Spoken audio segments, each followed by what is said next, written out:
нема прогресивен данок, нема зголемување на минимална плата, не плаќаат давачки. Што прават ултрабогатите во Македонија?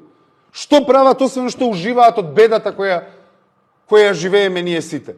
Не може нормативноста, законитоста на нас да ни биде пред благосостојбата социјална и човековото достоинство едноставно.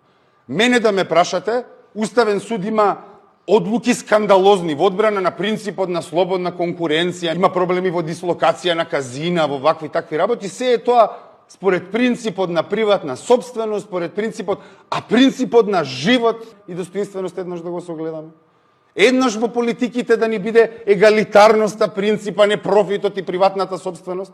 Моето лично мислење, приватната собственост е зло во правната смисла, затоа што е заштитник на усие, заштитник на овие сега бизнисмени кои се изживуваат со горивата.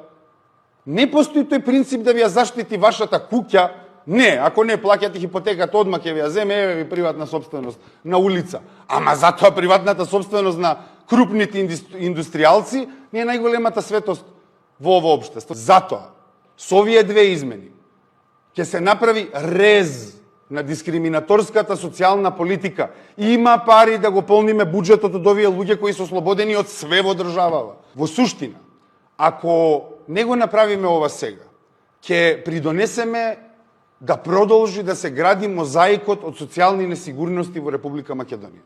Затоа што од 2020 навака ние сме во перпетуална криза. Ја имавме ковид кризата, па имавме енергетската криза, па имавме кризата геополитичка со кризата во Украина, па сега имаме ценовни шокови, имаме држава која не заштитува во целиот овој период.